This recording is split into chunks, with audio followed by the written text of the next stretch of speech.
Introduction. People do not cut us. Yeah, you're right. Even we are free to roam and do what we like. No one comes to hunt for us for our skin and hairs. How is this possible? Well, we live in a sanctuary. Want to learn more about it? Just join us in this lesson. Objectives. At the end of this lesson, you'll be able to list the various protected areas meant for the conservation of plants and animals. Describe wildlife sanctuary, national park, and biosphere reserve. Friends, a great variety of plants and animals exists on Earth. They are essential for the well-being and survival of the mankind. But a major threat to survival of these organisms is deforestation. Deforestation is clearing of forests and using that land for other purposes. Some natural causes of deforestation are forest fires and severe droughts. Man-made causes of deforestation include cutting of forest trees for the purposes like procuring land for cultivation, building houses and factories, making furniture, or using wood as fuel, etc. You have already studied about the deforestation and its various causes. Now let us discuss some of its consequences. Droughts.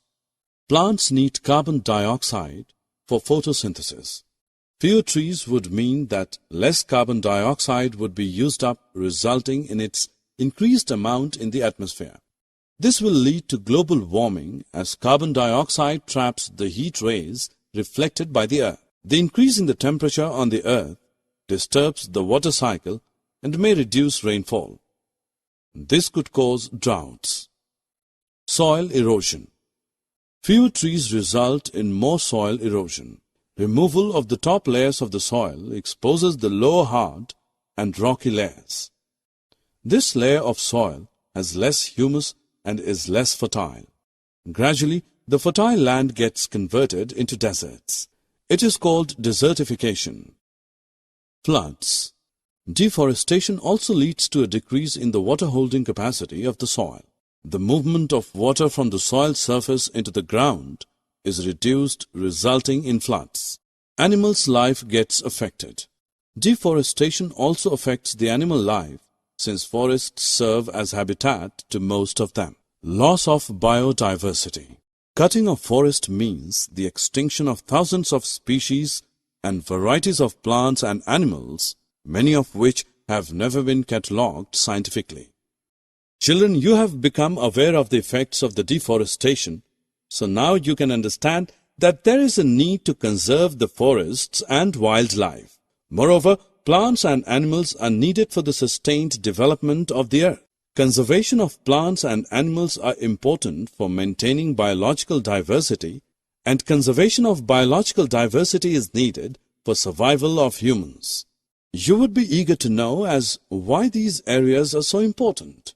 Well, plantation, cultivation, grazing, hunting and poaching are prohibited in these areas.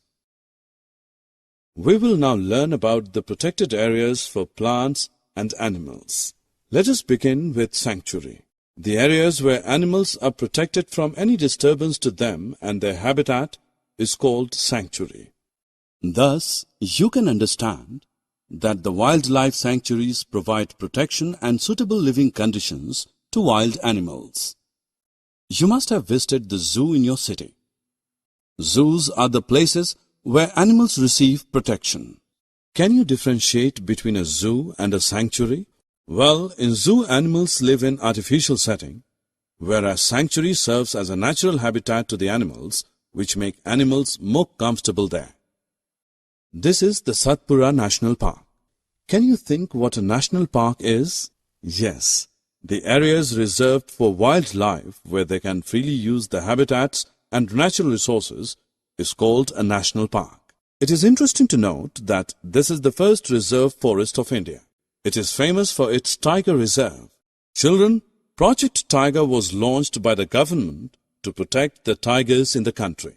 The objective of this project was to ensure the survival and maintenance of the tiger population in the country. Apart from the Satpura National Park, Corbett, Kaziranga, Kanha, and Ranthambore are the other national parks made for the conservation of animals. Let us now look at a biosphere reserve. Large areas of protected land for conservation of wildlife, plant and animal resources and traditional life of the tribals living in the area are called biosphere reserves. These help to maintain the biodiversity and culture of an area. Do you know a biosphere reserve may also contain other protected areas in it? Yes, let me tell you an example. The Pachmari Biosphere Reserve consists of one national park named Satpura and two wildlife sanctuaries named Bori and Panchmari. Summary. Let us summarize what we have learned.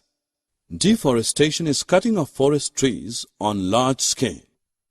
Deforestation may lead to soil erosion, floods, drought and lack in biodiversity. Wildlife sanctuary, national park and biosphere reserve are the areas meant for conservation of forest and wild animals.